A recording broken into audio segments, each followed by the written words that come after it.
Good afternoon, everybody. How are you today? Hope everything is going well, and we're so happy that you've taken time to join us for this session of our life group. A suggestion actually was given to me a couple of weeks ago that rather than finish on last week's lesson, that I spend at least one session answering any questions that anyone might have regarding our study of the book of Revelation. So that's what I decided to do. So I kind of opened up everything last week, giving you an opportunity to share with me any questions that you might have.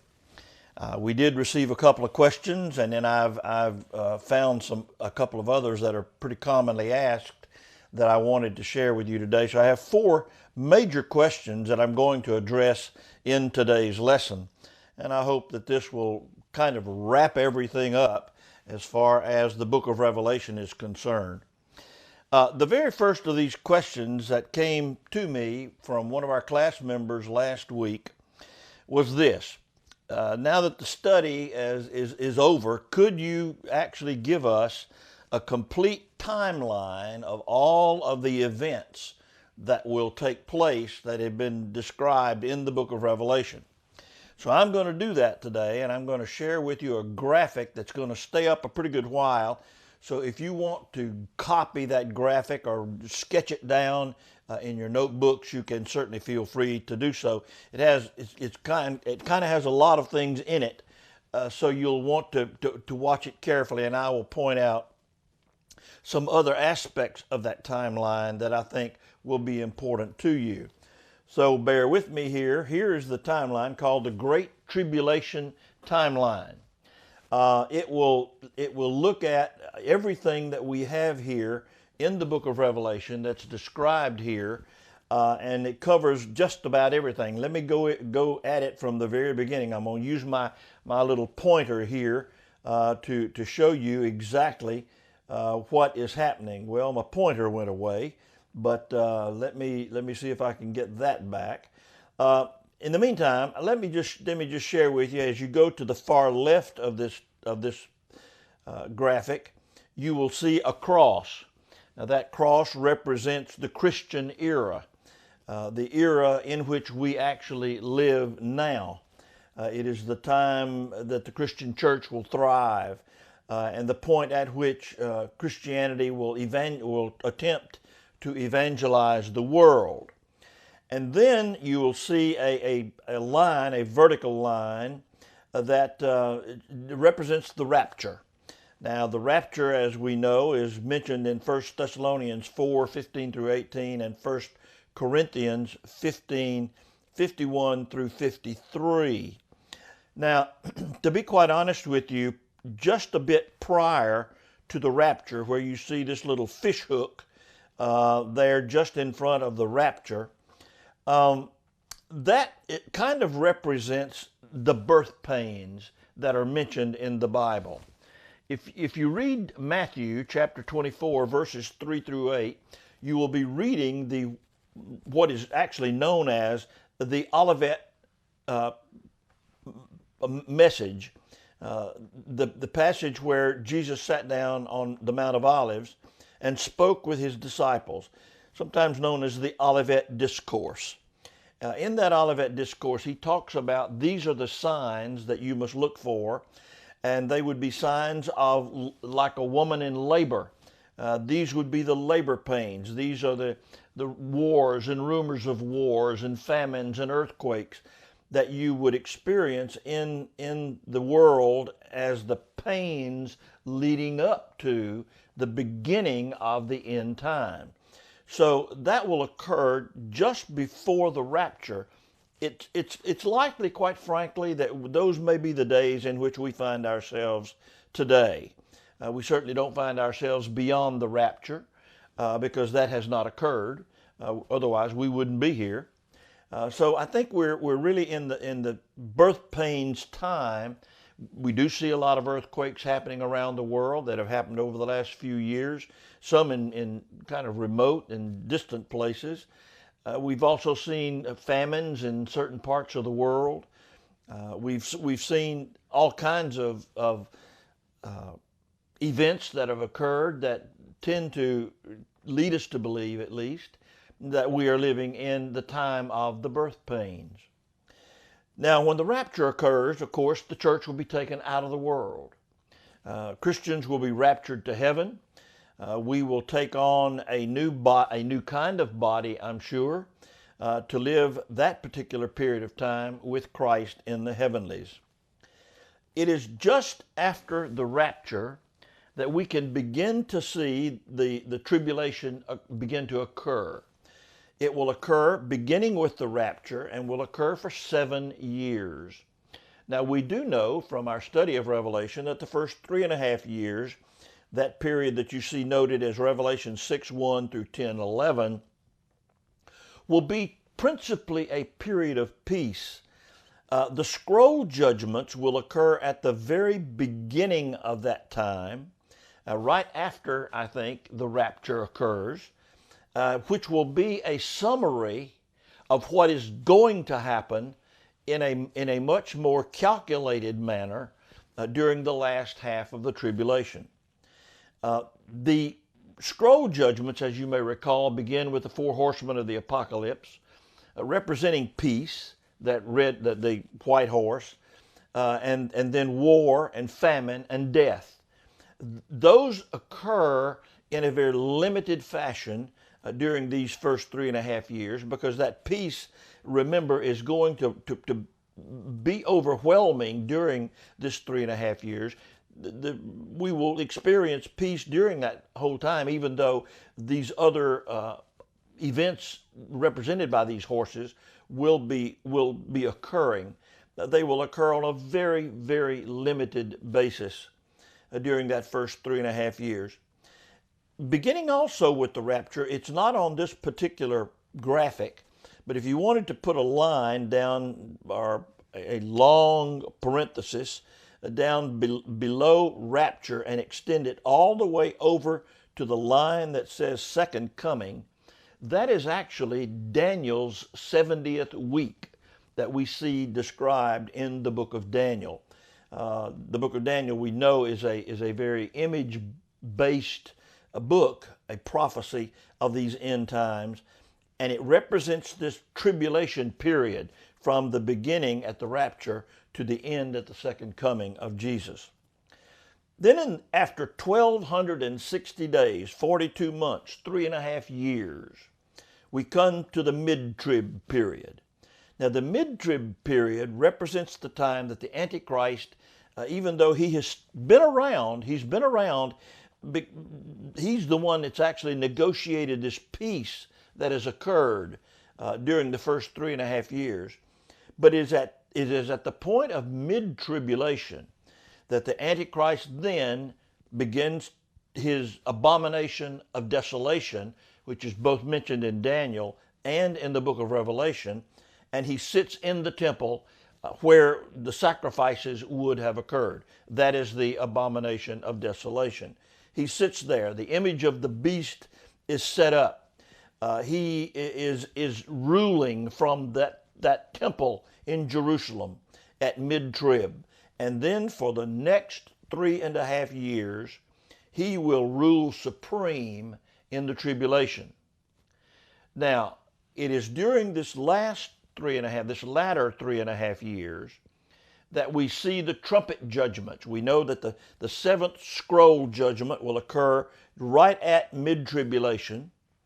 The trumpet judgments will begin with the seventh seal judgment. The first trumpet judgment is actually a part of the seventh seal judgment. And then when the trumpet judgments occur, they begin to occur in a much grander fashion. Grander meaning numerical, many more. A third, for example, of everything is affected in the trumpet judgments. Those trumpet judgments then occur during pretty much the first half of the latter 3.5 years of the tribulation. And then as we near the second coming, the bowl judgments begin to occur. Now, the bowl judgments are the most devastating. They are the most severe. The severity of the bowl judgments really completes God's plan of wrath on the unbelieving world that he has come back to claim. We know that the scroll judgments were just fairly minor. They affected only a small portion of the world at that time. The trumpet judgments stepped it up a bit. They affected a third of the world and a third of the population, a third of the unbelievers. But then when the bowl judgments occur, they affect the whole world. They affect everything. They affect the environment. They affect the people. They affect the animals. They affect everything. There is nothing that escapes the effectiveness of the bowl judgments. That's why they come just before the second coming. That too occurs then over 1,260 days, 42 months, or the latter 3.5 years. And then the second coming. It is that second coming when Jesus comes down from heaven. He rides on that white horse, arrayed in his bloody robe, ready to do battle. And the battle of Armageddon, described in Revelation 19, 11 through 21, occurs. And there Jesus defeats the armies that have been brought against Israel and the Christian world. And he defeats them in an instant. And then a marriage feast of the Lamb occurs at the beginning of the reign of Jesus on the earth during that 1,000-year millennium period. During that period, Jesus will reign supreme on the earth, and we will reign with him. This is the beauty of being able to be here during the millennium. We will reign with Christ during that millennium time. And then the very last vertical upright that you see on this graphic represents the great white throne judgment. It is at that time then we will all gather, we with Jesus judging, Jesus then with the books of life judging the unbelieving world. And there he will cast Satan into the lake of fire. He's already cast the beast and the prophet in the lake of fire. Now he will cast all of the unbelieving world into the lake of fire. And then eternity begins. There is a new heaven and a new earth that will then be established. And in that new heaven and new earth, we will be the residents. We will reign supreme. We will enjoy the tree of life, the trees of life that line the boulevard of heaven. We will enjoy the pure water that will flow from the throne of God through Jesus to us. And we will live in that perpetual peace forever and forever. Worshiping God, praising Jesus, just enjoying the company of each other and our Heavenly Father. That's kind of the timeline. That's the way in a premillennialist world that we believe that the end times will actually occur. Now, for those who do not hold the premillennialist view, they have other timelines, and certainly they have a basis upon which, I guess, to have those timelines. But this is the one that I believe in, and I believe that Revelation reveals to us in the end as far as God's plan is concerned. Like I said from the very beginning of this study, God had a plan at the beginning, and I think he has a plan at the end. And what that plan is to reward those of us who believe in him, who have trusted in him, who have put our faith in him, to live forever in an eternal New Jerusalem that he has prepared already for us. And he just simply awaits our coming. So I hope that kind of clears up a little bit about the timeline of the book of Revelation. Now, the second question that came to me from one of our class members was, will it be possible for those who receive the mark of the beast to finally be saved during the tribulation? It's an interesting question because there will be a lot of people left once the rapture occurs and we're gone. We know that God is going to take us home. And so there's going to be a lot of people left who are going to have a big decision to make. So the question is, if you are living during the tribulation, let's pose this question even before we get to this specific one. If you're living during the tribulation, you obviously were an unbeliever. Do you have an opportunity to come to Christ? The answer to that question is a very plain and simple yes. And there will be those who will come to know Christ, and in fact, they are represented as the martyrs in the book of Revelation, whose lives typically are taken.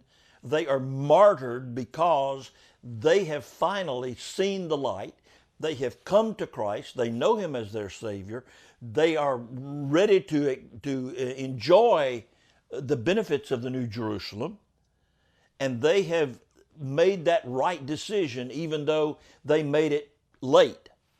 So yes, if you're an unbeliever going into the tribulation, you do have an opportunity to become a Christian, to accept Christ, and then likely will be martyred. Not everybody, I don't believe, will be martyred, but many of them will be martyred, and it is the blood of these martyred saints that we read about. For example, the blood below the altar that we read about with the angel addressing the altar with the flaming lantern. All of these represent those people who are martyred as a result of accepting Jesus during the tribulation. But the texts of Revelation do seem to imply that people who receive the mark of the beast do so by choice, and by doing so, they eliminate the probability that they will turn to Jesus and be saved. Doesn't mean that they can't, but it means that the probability of doing that is so slim it's almost non-existent. The mark, as you know, is first mentioned in Revelation chapter 13, verses 16 through 17, where John writes that it will be required of people during the tribulation to buy or sell anything. It will be impossible to buy or sell anything during the tribulation if you do not have the mark of the beast. This means that in order to be able to obtain even the basic essentials of life, you must bear that mark. So the resulting pressure to have this mark will be enormous. And it'll be constant. It's something that will take place almost all the time. Now, as we read Revelation, it would appear that the mark is probably something that is going to be external or visible, something like a brand mark or a tattoo. However, I mean, we know from today's technology that it could also be something like an RFID chip or even a nano technological vaccine. There are many ways that this mark can be given. I think it will be a visible mark, so the vaccine is likely not in play, but the RFID chip certainly could be something that is taken under the skin that's visible and leaves a mark. So it becomes an issue in the second half of the tribulation when concern over worship of the beast or the Antichrist becomes a major dilemma. Because if you worship the beast, you take the mark. If you don't worship the beast and refuse to worship the beast, you will not take the mark. And then if you don't take the mark, you can't buy or sell anything. So the essentials of life are no longer available to you. Now, external tattoos, we must understand that external tattoos were common in John's day. For example, soldiers often had some kind of a mark on their body denoting their battalion or their loyalty to their army. And people who worshiped gods oftentimes had marks on their bodies denoting their devotion to their gods. So these brands were a way of openly identifying with a battalion or a specific religion. You may recall that in a similar way, the 144,000 Jews, the evangelists that are going out during the tribulation to preach the gospel, will receive a mark. They will be sealed by God on their foreheads, and that will identify them as righteous followers of Jesus. You'll find that in Revelation chapter 7, verse 3. Now, the mark of the beast is mentioned a number of times in Revelation after its initial mentioning in the 13th chapter. For example, you'll find it in Revelation 14, 9 through 11, in Revelation 16, 2, 19, 20, and also in chapter 20, verse 4. You find all of these are references to the mark of the beast. This mark gives evidence that the individual who bears this particular mark has freely chosen to take the mark and worship the beast, worship the Antichrist. The mark, which will either be the name of the beast or a numerical value of that name, will be a symbol of loyalty, a symbol of fidelity to the beast.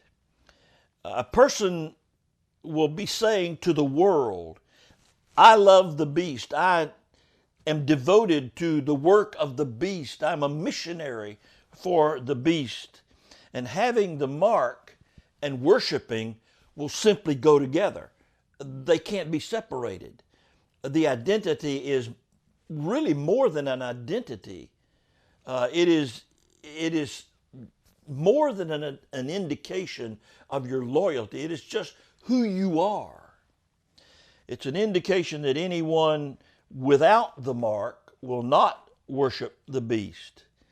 In fact, in Revelation chapter 20, verse 4, the martyrs that I just mentioned, who have been slain, who have been killed for their loyalty to Jesus, who once were committed to sin and were unrepentant, and now have become loyal to Jesus, are specifically identified in that particular verse, chapter 20, verse 4, as those who neither received the mark nor worshiped the beast.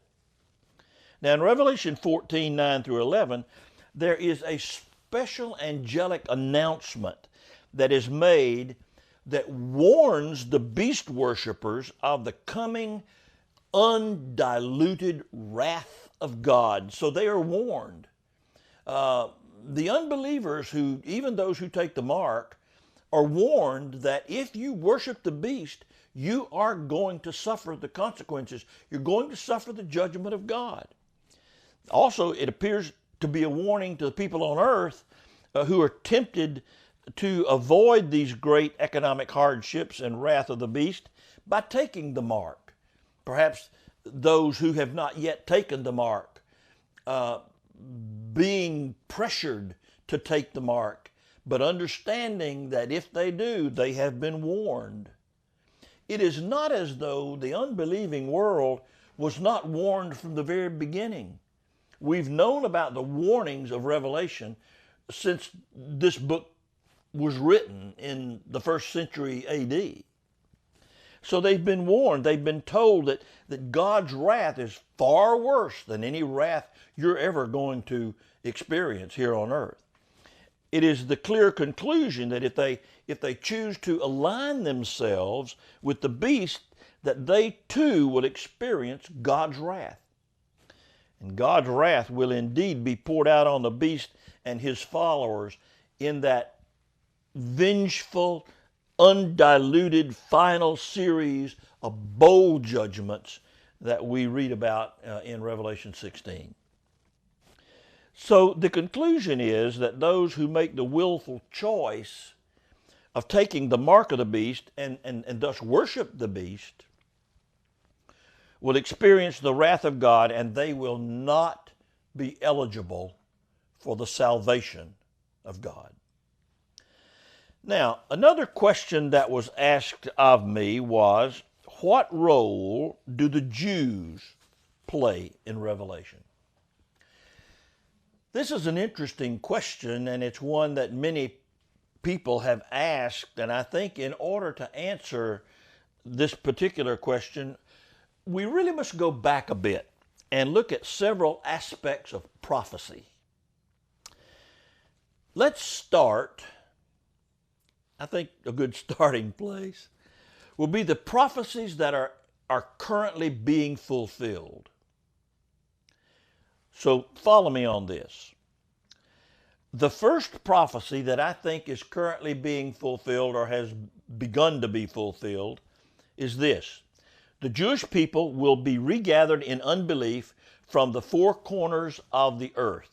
We find that in Ezekiel chapter 20, verse 34, and in Isaiah 11, verses 11 through 12. So when might I think that this is being fulfilled? Well, actually, it began to be fulfilled during the last century.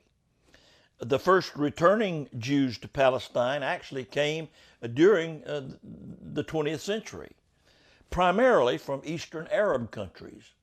If you look at history, the next major movement of Jews en masse came from the Western countries of Europe, especially Germany, and especially after World War II. Then they came in great numbers from Russia, from the north, during the 1980s. And then this last migration of Jews returning to Israel came from Ethiopia in the south.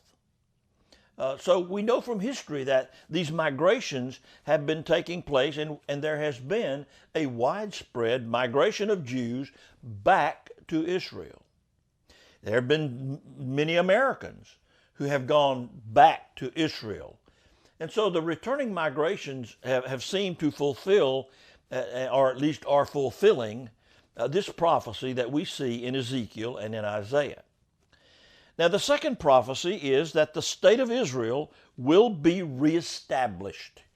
We see that in Isaiah 66, 7 and 8, and in Ezekiel 37, 21 through 22. Well, that's a pretty easy fulfillment because we already know, not just from history, but from news, that Israel as a nation had not really existed as a separate nation for nearly 2,500 years.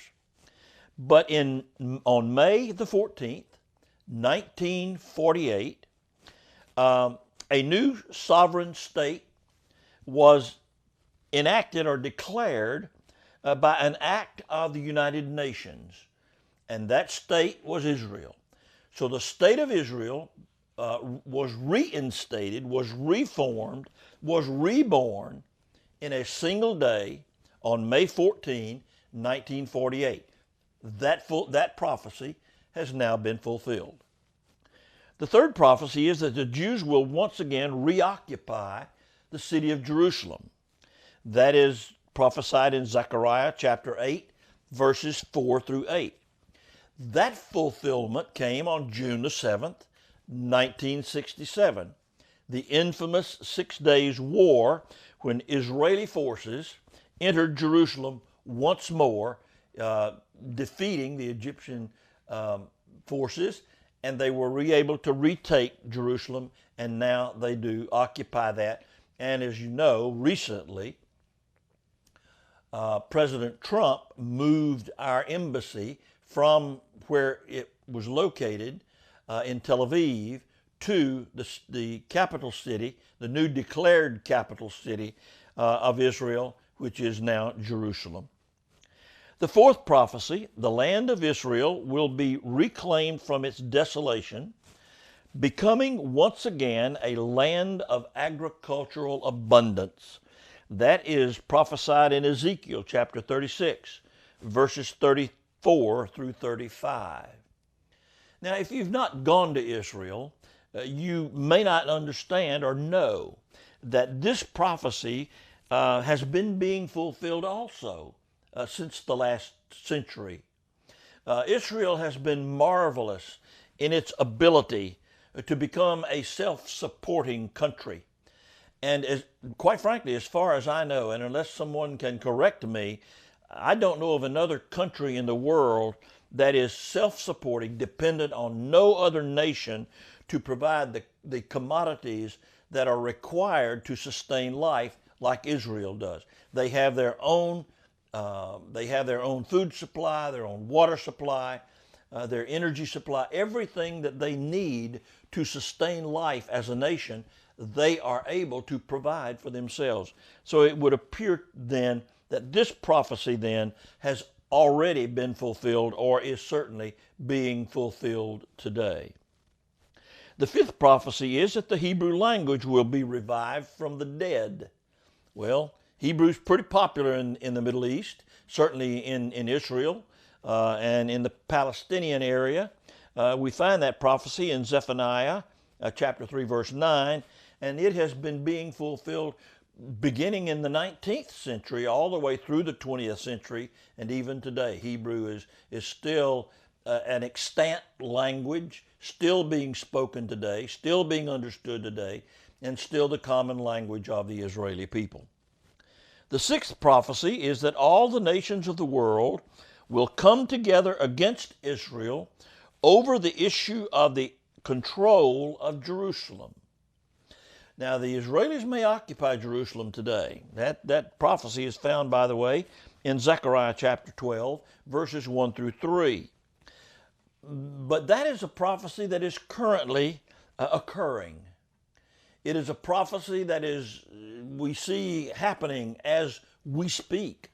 A prophecy that we know is going to be completely fulfilled because it is prophesied in the Bible.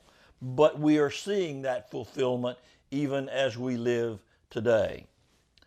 Now, those are the prophecies that are currently being fulfilled or have been fulfilled in the case of Israel as a nation. There are also prophecies that are yet to be fulfilled. And I want us to look at those particular prophecies and how they play a role in the book of Revelation.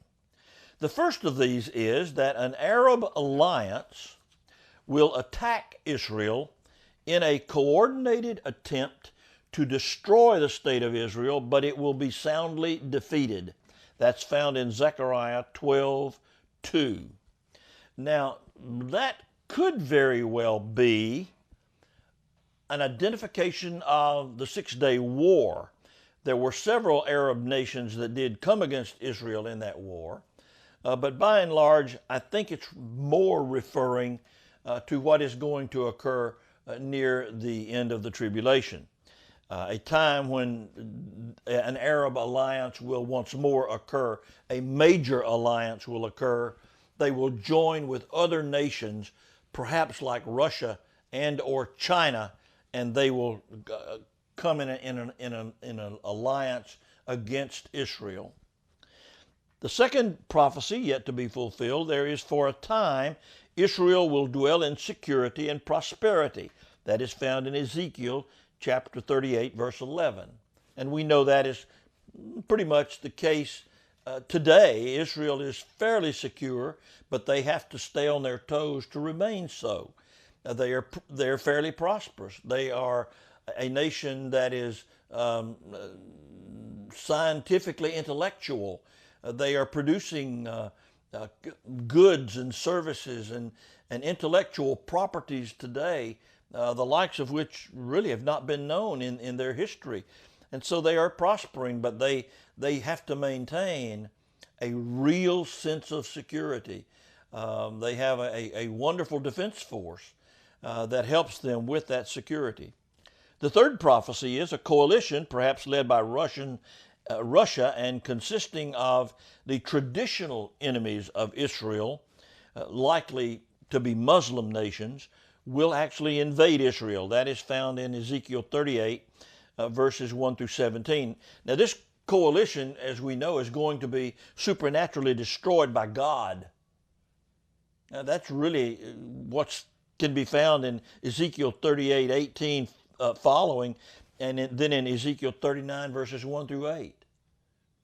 They will be destroyed. They may perhaps be that last bastion in that latter part of the millennium when that big battle occurs. We're not talking here about the Battle of Armageddon, but that one time when these forces will come against Israel. The fourth prophecy, the Antichrist will make a 7-year covenant of peace with Israel and will intervene and guarantee the security of Israel, enabling the Jews to rebuild their temple. That's found in Isaiah chapter 28, verse 18, Daniel 9:27, Matthew 24:15, and Revelation 11:1. So we know that time of peace, which will occur during that first 3.5 years of the tribulation, right after the rapture, will be a time when the Jews will be able to rebuild their temple in Jerusalem. And it is in that temple that in Jerusalem that will be rebuilt, that at mid-tribulation, the Antichrist will then commit this desolation time and will sit in the place of the sacrifice and will force people to worship him. The fifth prophecy, near the end of the first 3.5 years, 144,000 Jews will be miraculously saved and sealed by God during the tribulation. We read that in Revelation 7, verses 1 through 8. I mean, Jesus was a Jew, and Israel is loved and treasured by God because of God's faithfulness to his promises. He has been faithful. The Lord has, I think, marvelous last day purposes for Israel. If only Israel will listen, if only Israel will learn and come to a faith in Jesus. The 144,000 Jews, representing 12,000 of those from each of the 12 tribes, I think those 144,000 Jews will be wonderfully converted to Christ during the tribulation and after the exodus of the church, after the rapture. And it is those 144,000 Jews that are going to play a key role during the tribulation in bringing many of those unbelievers during the tribulation to know Christ.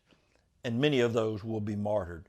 Not the 144,000 Jews. They have been sealed and they are under the protection of God. But those whom they bring to Jesus run the risk, and many will fall under the fate of martyrdom during the tribulation. That is a prophecy yet to be fulfilled. Number 6, at the end of 3.5 years, the Antichrist will enter this rebuilt temple, and he will declare himself to be God. He will declare himself to be God. That's found in Daniel 9, verse 27. We talked about the 70th week. That's a part of that 70th week. Matthew 24, 15 through 18. And 2 Thessalonians 2, 3 through 4. All of those refer to this rebuilding of the temple and the Antichrist declaring himself to be God. 7th prophecy yet to be fulfilled. The Antichrist will break his covenant with Israel, and the worldwide persecution of Israel will result. That's in Daniel 9:27, Daniel 12:1 and 11, Zechariah 11:16, Matthew 24:15 through 21, and Revelation 12:13. So that peace is going to be short-lived, 3.5 years. And there will, following that peace, be worldwide persecution of Israel. But some of those will come to know Christ, and they will be saved, and many of them will be martyred. The 8th prophecy. The Jews will reject the Antichrist, and he will respond with an attempt to annihilate them, killing 2/3 of them in the process. That's found in Revelation 12, verses 13 through 17, and in Zechariah 13, 8 through 9. So they will reject the Antichrist, and he will turn on them, a prophecy yet to be fulfilled. Number 9, at the end of the tribulation, when the Jews have come to the end of themselves, many will turn to God, and they will receive Yeshua, Jesus, as their Messiah. That's found in Zechariah 12:10, Romans 9:27 and 28, and Romans 11:25 through 27. Will all Jews come to know Jesus? No. No, that's not going to happen. But I think there will be many who will come to know Jesus as Lord and Savior. I think some will come to know him as a result of the gospel preaching of the 144,000 evangelistic Jews. Some will come to know him, others will not. The 10th and final prophecy yet to be fulfilled, the Lord will bless the Jewish remnant by fulfilling all the promises he has made to Israel. That's found in Isaiah 60, verse 1 through chapter 62, verse 7. So those are the prophecies that I think have yet to be fulfilled. Many coming after the rapture, because the rapture simply has not occurred. But let's also take a look at some prophecies concerning the church. There are some prophecies here concerning the church. Those that I've just mentioned pretty much answer the question of the Jews, but let's look at the church. Christians should find, I think, the fulfillment of these prophecies very encouraging, because God has also made a lot of promises through Bible prophecy to the church. As we see the Lord fulfilling every promise he's made to the Jews, we can be assured that he will fulfill all the promises he has made to the church through his prophetic word. He's promised that one day, very soon, his Son is going to appear in the heavens. There will be the shout of an archangel. There'll be the blowing of a shofar, and all the dead in Christ will be resurrected to meet him in the sky. And those of us who are alive will be taken up also, not even experiencing death. We know that from 1 Thessalonians chapter 4, verse 13 through 18, where it speaks of, even though it doesn't use the word rapture, it speaks of the rapture. We will receive a glorified, perfected body. We know that from Isaiah 35, 5 and 6, and Philippians 3:21. A glorified body, unlike the body that we live in now.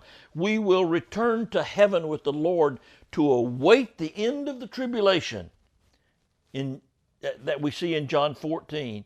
And while in heaven, we will be judged to receive all of our rewards, 2 Corinthians 5:10. And we will celebrate our union with the Lord at the marriage supper of the Lamb in Revelation 19. We will then return with the Lord to this earth, and we will reign with him for 1,000 years. We know from Revelation 20, 1 through 6. And during that glorious reign, we will see the earth flooded with peace, righteousness, and justice, as the waters literally cover the seas. We know that from Isaiah 11, 1 through 9. And then at the end of the millennium, we will be removed from this earth, and we will go to that New Jerusalem where the Lord has been preparing for us. And from that vantage point, we will witness the greatest fireworks display in history, as God envelops this earth in fire, burning away the pollution of Satan's last revolt that we read about in 2 Peter 3, 10 through 13. And out of that fiery inferno will come a new heaven and a new earth, where we will live forever in the New Jerusalem in the presence of the Almighty God and his Son, Jesus Christ. We have that promise in Revelation 21, 1 through 7. So that's the prophecy to the church. What a wonderful prophecy. What a wonderful promise it is to us that we have this prophecy to look forward to. Now, there's one final question that did come to me, and I want to share that one with you, and it's a very pertinent one. That question is the Antichrist alive today?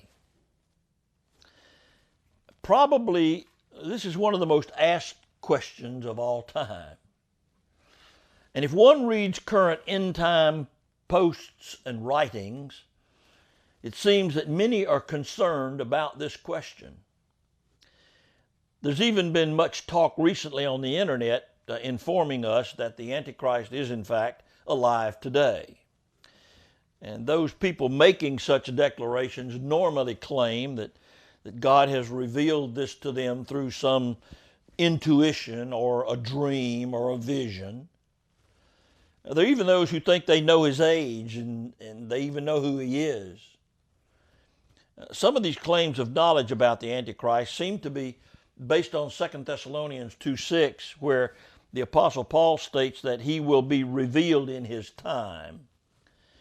According to these self-proclaimed prophets, now is that time, and they just happen to be the recipients of God's revelation. They just happen to be the ones to whom God is revealing this. He's not revealing it to some of the rest of us. As we weigh these claims, I think we need to keep in mind some very basic truths. The first of these truths is that God has already told us how the Antichrist will be revealed. God did that millennia ago through Daniel. In Daniel chapter 9, verse 27, the event that unmasks the Antichrist is when he signs a covenant or treaty with Israel whereby he will guarantee the security of Israel. When that occurs, you know the Antichrist is alive. Now, this event, and not some intuition or dream given to some modern day prophet, is that which I think clearly identifies this malevolent spirit of the end times.